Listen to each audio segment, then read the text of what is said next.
Hello, Jerry here. Welcome to the book of Esther. This Sunday School series is on the Old Testament prophets, but we have been including other biblical history along the way. And we now come into the time of this historical book. Wendy sent me this picture recently. Well, let's review. In this course, we've seen the split of the kingdom of Israel into two, Israel and the 10 tribes to the north, and Judah and 2 tribes to the south. Both in time largely abandoned their faith for idolatry, and God disciplined them with captivity to other nations, Israel to Assyria and Judah to Babylon. But first, God warned both Israel and Judah with so many of these pre-exilic prophets, that is, before the exile, before the captivity prophets, plus a host more of other prophets who did not write books. Then there were the writings during the Babylonian captivity, like Ezekiel, Daniel, and Lamentations.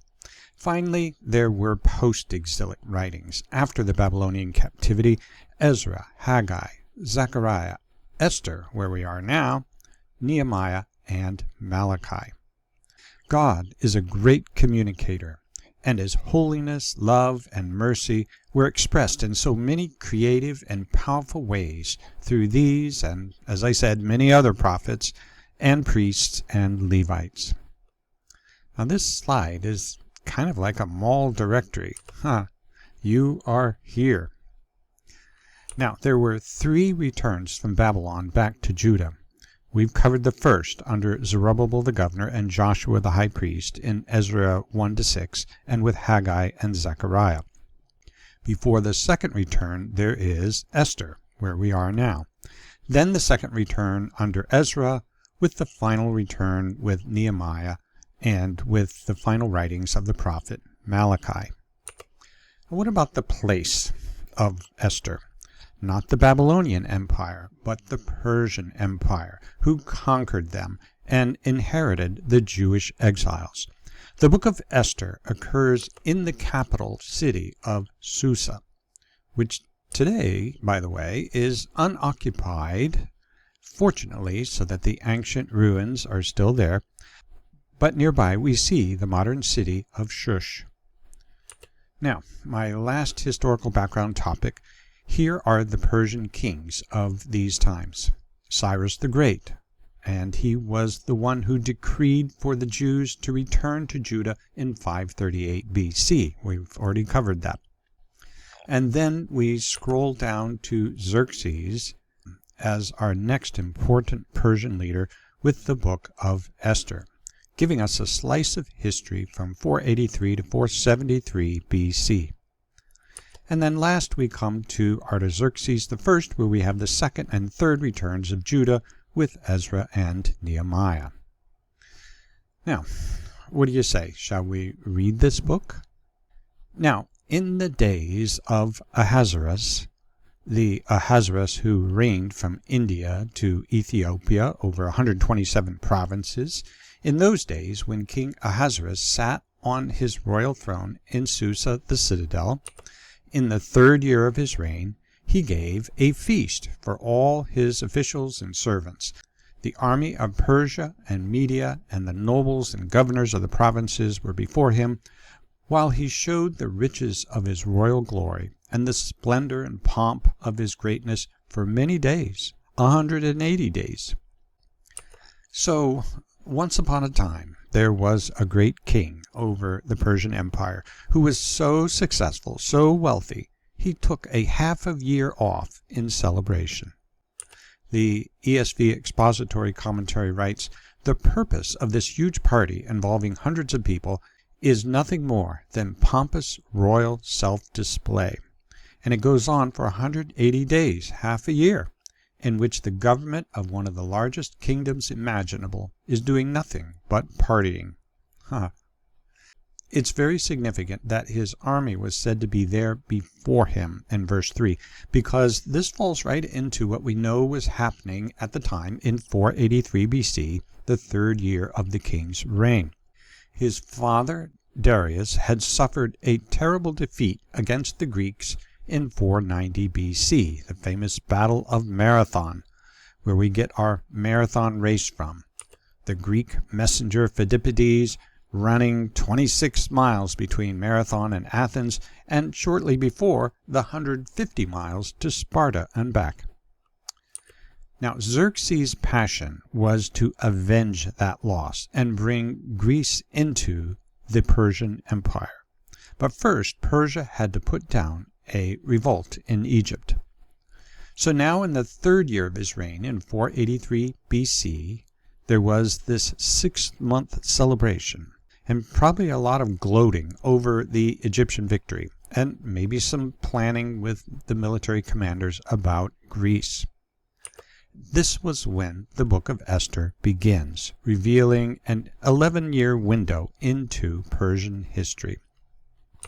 And when these days were completed, that is, the days of this half-year feast, the king gave for all the people present in Susa, the citadel, both great and small, a feast lasting for 7 days in the court of the garden of the king's palace. The city of Susa then had 2 parts, the town and the citadel on this higher ground. The citadel was a 250-acre fortified huge complex of buildings that served as one of the 4 capitals of the Persian Empire. It was filled with soldiers and government civil servants. Kind of like if you were to bring together all our government buildings to one specific area in Washington, D.C., with the rest of the general population outside that complex. So only the citadel leaders and workers were at this 1-week party, which is, I'm sure, all that could fit. There were white cotton curtains and violet hangings fastened with cords of fine linen and purple to silver rods and marble pillars, and also couches of gold and silver on a mosaic pavement of porphyry, marble, mother of pearl, and precious stones. Well, a very specific description of this garden court. Now, of all these beautiful things, only one part has survived history to now. Some of those marble pillars. On the center picture, we see how they would be painted and decorated, and the picture on the right helps us with the height, like 65 or 70 feet high. Other highlights that the guests and Esther would have seen include this mythical lion-like beast on the courtyard wall, and these life-sized archers done with glazed bricks. Beautiful. The archaeologist Brian Wendell wrote, French archaeologist Jean Perrault was the director of excavations at the palace of Darius Xerxes at Susa for over a decade. He concluded, quote, one today rereads with a renewed interest the book of Esther, whose detailed description of the interior disposition of the palace of Xerxes is now in excellent accord with archaeological reality. End quote. Drinks were served in golden vessels, vessels of different kinds, and the royal wine was lavished according to the bounty of the king, and drinking was according to this edict. There is no compulsion, for the king had given orders to all the staff of his palace to do as each man desired. Now, normally in these feasts, when the king drank, then everybody else drank. But in this case, everyone was on their own to drink when and how they wanted. And concerning all these drinking vessels of different kinds, there are examples found from this era in Persia with a great preference for large animal art. Here's some more. Beautiful, aren't they? Wow.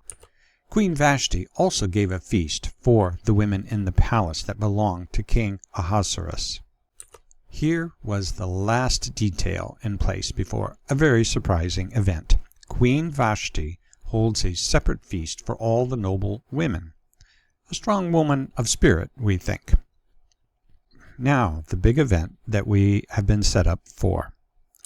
On the 7th day, when the heart of the king was merry with wine, he commanded Mehuman, Biztha, Harbona, Bigtha, and Abagtha, Zethar, and Sarkaz, the 7 eunuchs who served in the presence of King Ahasuerus, to bring Queen Vashti before the king with her royal crown, in order to show the peoples and the princes her beauty, for she was lovely to look at.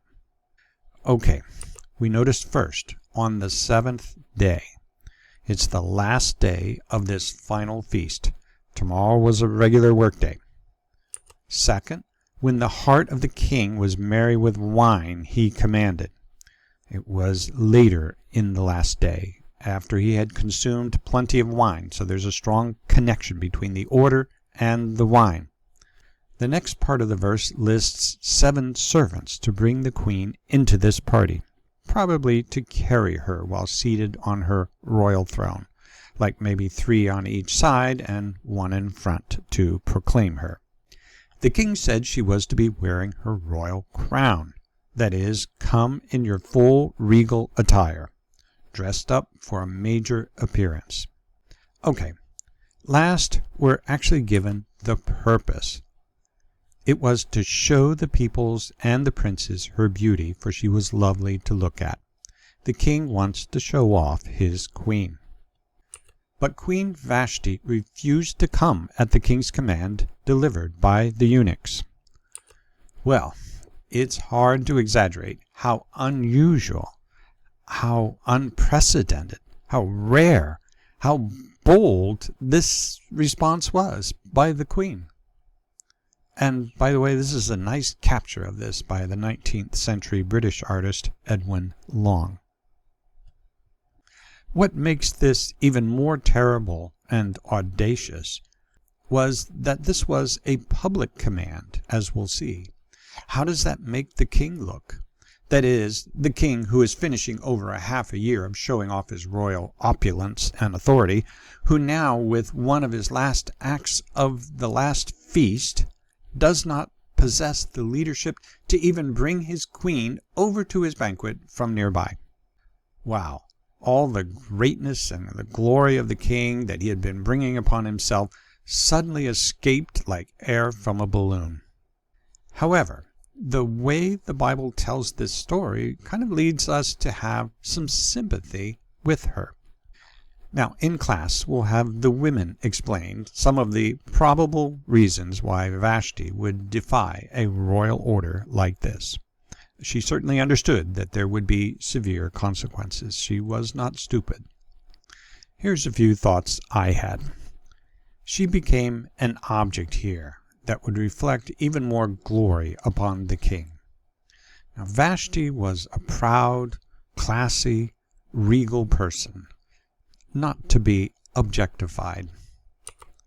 Second, she may well have been expecting their son, Artaxerxes, maybe even in a late stage, and later he would become king.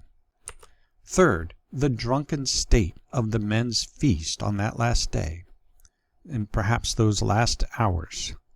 It was the men at their worst. Fourth, we have to ask, had she had a bit to drink and made a bold decision that she would not normally make? I guess that's a possibility also. And fifth, she was leading her own party. It would probably stop her feast for her to leave.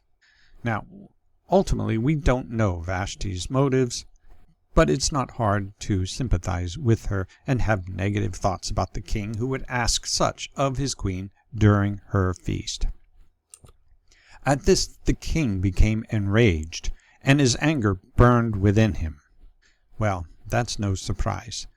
The king was enraged. As I said, this drunken order was not whispered to those 7 servants, but, as we'll see, became public knowledge. It was a major embarrassment and affront to his authority. Then the king said to the wise men, who knew the times, for this was the king's procedure toward all who were versed in law and judgment, the men next to him being Karshena, Shethar, Admatha, Tarshish, Meres, Marsena, and Memucan. the 7 princes of Persia and Media, who saw the king's face and sat first in the kingdom.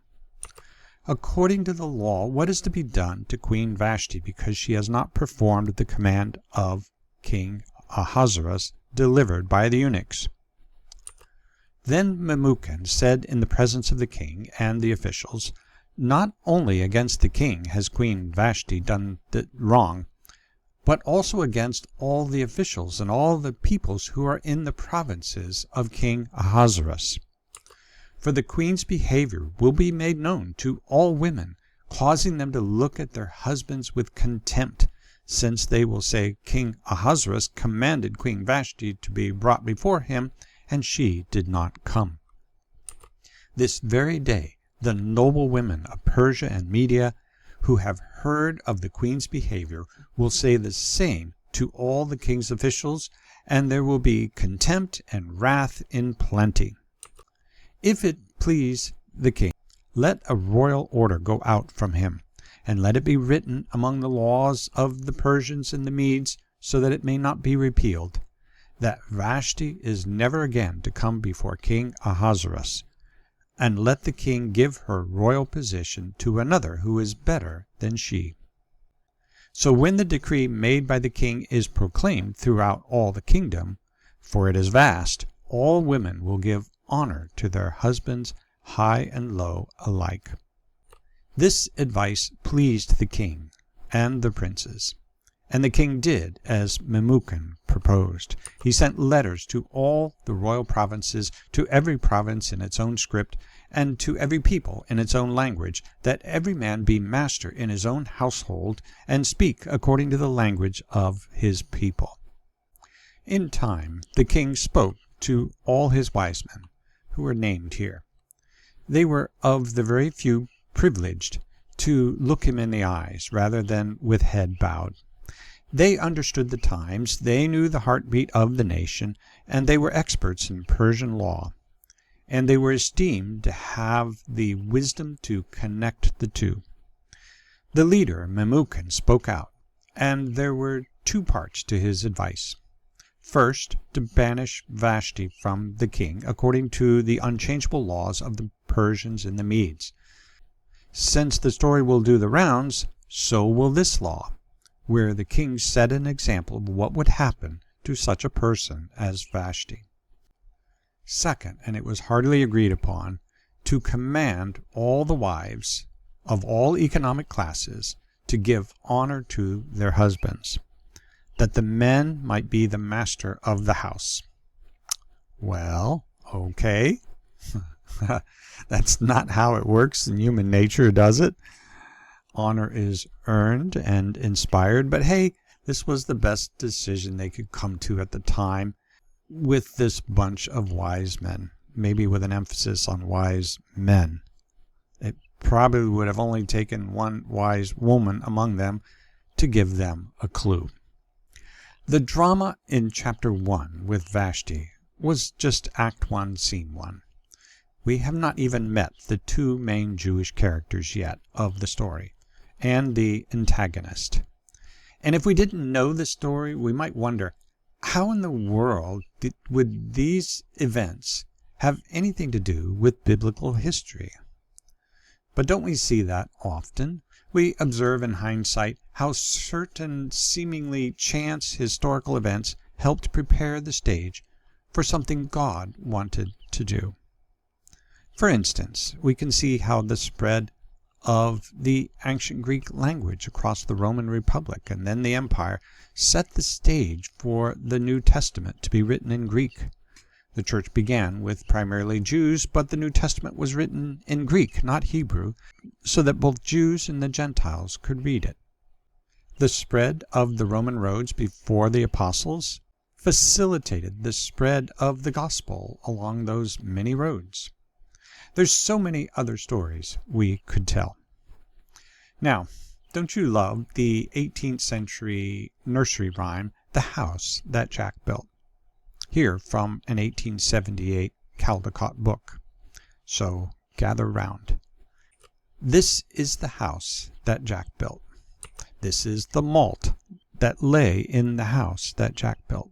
This is the rat that ate the malt that lay in the house that Jack built. And so the rhyme builds on itself, sentence after sentence, until that climactic finale. And let me read the slides here. This is the farmer who sowed the corn, that fed the cock that crowed in the morn, that waked the priest all shaven and shorn, that married the man all tattered and torn, that kissed the maiden all forlorn, that milked the cow with the crumpled horn, that tossed the dog, that worried the cat, that killed the rat, that ate the malt, that lay in the house that Jack built. Well, a clever piece of literature illustrating how events are interconnected. The story of King Xerxes Ahasuerus, his feasts, and the fallout with Queen Vashti may seem an unusual beginning for a Bible book, unconnected to anything biblically important. But these events set up an important Bible story. And so it is in our individual lives, right? 1,000 mundane events we could talk about in hindsight that became important stepping stones to a significant opportunity or circumstance. And so, in the most natural way, it seems, the story will pull in 2 more important characters, Lord willing, next week. Thanks very much.